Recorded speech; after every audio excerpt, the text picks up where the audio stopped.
한강에서 매일 아침 러닝을 한다. 러닝 쪼렛들과 마찬가지로 달리기보다는 기능성 운동복에 관심이 더 많았다. 뛰다 보니 러닝의 가장 중요한 게 신발인 걸 알았다. 그래서 여주를 향했다.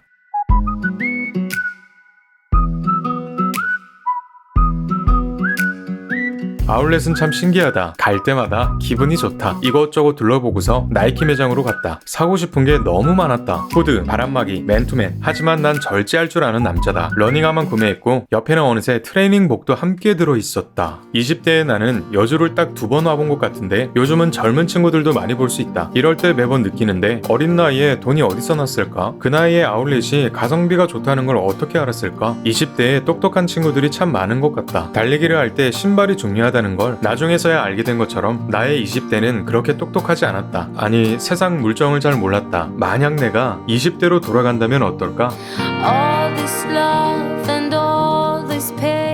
정말 20대로 돌아갈 수 있다면 뭘 하고 싶을까? 그렇게 된다면 난 딱 2가지를 하고 싶다. 주식 코인. 첫 번째, 나의 인생 철학. 2번째, 경제 공부. 딱 이 2가지다. 첫 번째, 나의 인생 철학. 나는 20대에 하고 싶은 일을 하면서 지냈다. 다른 건 생각조차 안 했는데 그런데 난 몰랐다. 하고 싶은 일을 더 잘할 수 있는 방법. 난 그걸 몰랐다. 그래도 젊으니까 시간이 많으니까 30살까지 10년만 해보자. 좋은 말 같지만 사실 목적지는 같아도 방법은 여러 가지가 있다. 하지만 난 그 방법을 빠른 길만 찾아다녔다. 나에게 맞는, 내가 오래 이어갈 수 있는, 막혀도 다시 돌아갈 수 있는 대비책 같은 건 전혀 없었다.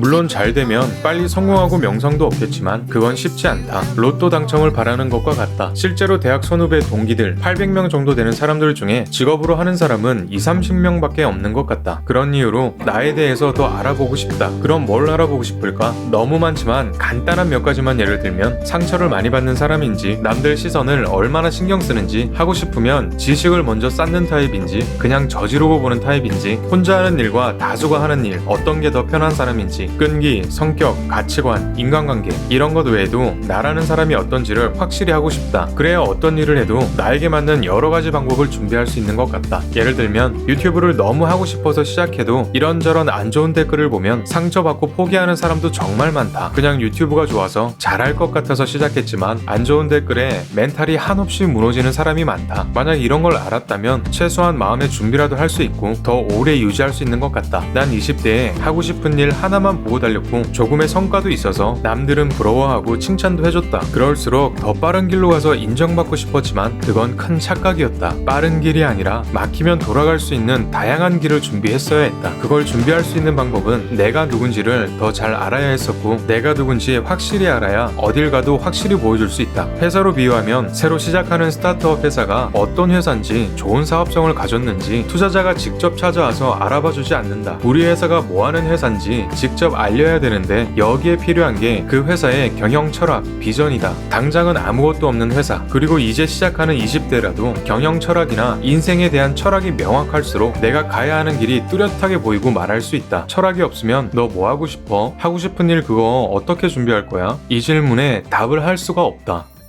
2번째, 경제 공부. 내가 살면서 가장 후회하고 있는 부분이다. 고향인 부산을 떠나서 서울로 왔고 그때부터 자취를 했다. 원룸에서 10여 년을 보냈는데 부동산에 대해서는 전혀 관심이 없었다. 주식도 전혀 관심이 없었고 경제에 대해서는 적금밖에 몰랐다. 정말 너무 후회하는 순간이다. 난 다시 20대로 돌아간다면 원룸이 아니라 나라에서 운영하는 국민임대, 청년주택 같은 제도를 어떻게든 이용하고 직업이 있고 자금이 모이면 떨어져도 청약을 꾸준히 신청해 볼 것 같다. 20대에도 부동산 책을 가끔 사서 봤지만 무슨 말인지 도무지 이해가 되지 않아서 라면 받침대로 사용했다. 그런데 신기하게도 30대가 되고 집이 간절해지면서 어느새 수험생보다 더 열심히 공부하는 나를 보게 되었다. 20대에는 LH, SH, 청약홈 같은 사이트를 신경 쓰지도 않았지만 만약 그때 이 사이트를 이용하는 방법만 알았다면 내 인생은 많이 바뀌었을 것 같다. 그리고 적금보다는 매달 20-30만원씩 주식을 사모았을 것 같다. 난 동생들에게 주식은 나중에 하라고 이야기한다. 왜냐면 분명 인생 한 방을 생각 생각해서 있는 돈을 다 넣어서 매일 주식만 보고 있는 게 눈에 보여서다. 이렇게 한 방이 아니라 2-30만원 정도 부담되지 않는 선에서 나이가 어릴 때부터 사모았다면 20대에는 다들 잘 모르는 자본소득에 대해서 많이 배울 것 같다. 결국 큰 돈을 버는 건 자본소득이 벌어주고 자본소득을 위한 자금 마련은 근로소득으로 준비해야 되는 거다. 근로소득을 건너뛰고 인생 한 방을 노리다 보면 인생 나락이 진리다. 나는 여주에서 돌아오면서 이 두 가지를 생각했다. 조금은 우울하기도 했지만 러닝화와 트레이닝복을 17만원에 게트할 수 있어서 다시 기분이 너무 좋아졌다. 그런데 돌아오는 길에 벽돌을 밟아서 타이어가 터졌다.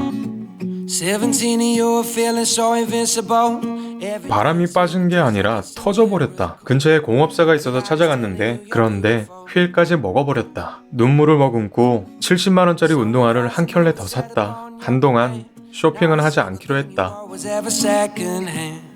Everybody's making sure you're beautiful.